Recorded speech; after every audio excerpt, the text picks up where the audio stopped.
Se a Frelimo conseguiu resistir à Guerra dos 16 anos com a Renamo e continua a governar o país, acham que são essas manifestações de 1 mês, 2 meses que vão fazer a Frelimo enfraquecer e cair? Vocês estão enganados. A Frelimo nunca vai sair do poder. Eu, quando vi este comentário de analistas, de pessoas idosas, pais, maridos e até avós, eu percebi então que a fome tem um poder extraordinariamente forte. Muito forte. De tal maneira que fiquei um pouco assustado com a capacidade que as pessoas têm de manipular informação em função do seu autossustento, da sua sobrevivência individual. Porque, além de ser uma reflexão ou um reflexo imediato do analfabetismo funcional, é de uma ignorância extremamente assustadora, porque comparar o contexto da guerra civil dos 16 anos com as manifestações de hoje é de uma idiotice sem precedente. Se não vejamos, só para elucidar, a guerra dos 16 anos enquadra-se num contexto da Guerra Fria, em que havia uma guerra de procuração, ou guerra por procuração, o termo não importa muito aqui, entre as repúblicas socialistas, soviéticas e os Estados Unidos. E o que aconteceu conosco na Guerra dos 16 anos aconteceu em várias partes em que tanto a Rússia, tanto os Estados Unidos queriam ter influência. No caso, Vietnã, Coreia, Moçambique, Angola e muitos outros pontos como a Checoslováquia e assim por diante. Entendam que a Guerra dos 16 anos enquadrava-se nesse contexto. Ah, não, mas a Renamo tinha apoio dos Estados Unidos, da América, mesmo assim perdeu. E quem não tinha apoio era a Frelimo, né? Que estava a lutar sozinha. Volta, vai ler, depois vem para conversar. Para vos enquadrar. Por isso que vocês veem agora discursos a dizerem que os manifestantes estão a ter apoio. Que Venâncio está a ter apoio internacional para as manifestações, para desestabilizar Moçambique. Esse Moçambique estava estabilizado quando? Quando estava estabilizado Moçambique? As dívidas ocultas estabilizaram Moçambique. E quem criou as dívidas ocultas foi Venâncio e o Podemos, né? Hã? Antes da gente seguir bala, como se diz na gíria popular, vamos ser um pouco reflexivos. Vocês imaginam como é que nós, como moçambicanos, nos sentimos quando tivemos a lutar para participar ou para fazer parte de uma das organizações das Nações Unidas, Conselho de Segurança Não Permanente? Lembram-se o nosso entusiasmo? Qual era a ideia inicial? Quando nós entrarmos no Conselho de Segurança das Nações Unidas, vamos conseguir combater o terrorismo. Certo ou errado? Combatemos, né? E isso tem a ver com Venâncio também, tem a ver com Podemos. O terrorismo em Cabo Delgado, que não consegue acabar, nem equipamento tem, mas tem equipamento para lutar contra o povo. Também é culpa do Podemos, é culpa do Venâncio. Né? Não é isso que vocês querem ouvir. Vamos lá acordar. Podem manipular os nossos avós, os nossos tios, mas a nós, não vamos permitir isso. Ok? Hoje em dia dá medo para a gente falar sobre essas coisas de forma aberta. Eu já recebi particularmente advertência, até do pessoal da minha universidade, até de alguns familiares. Mas, se a gente não tem como usar o nosso conhecimento para ajudar os outros, para que serve ter consciência? Para que serve ter conhecimento?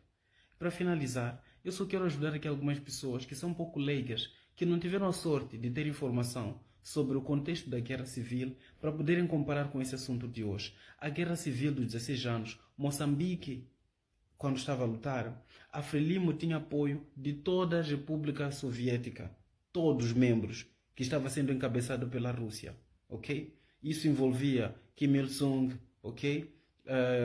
Ho Chi Minh, esses líderes todos. Mas a ideia da libertação de Moçambique não foi de Moçambique só.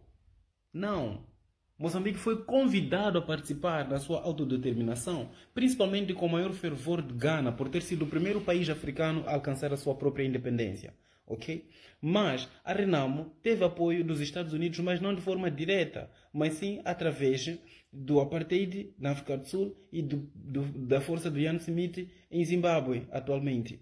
Quando Moçambique consegue a sua independência, torna-se inimiga desses dois países, África do Sul e Zimbábue. Quando a Zimbábue alcança sua independência em 1984, torna-se amiga de Moçambique em várias frentes e fecha o apoio à Renamo.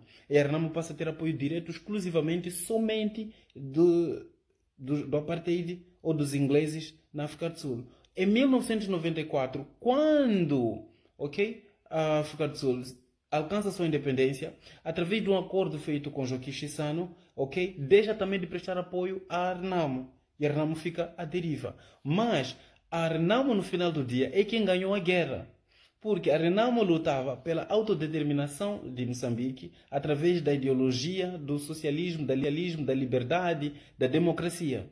Enquanto que os da Frelimos, apoiados pelos soviéticos, lutavam por um socialismo leninista fascista.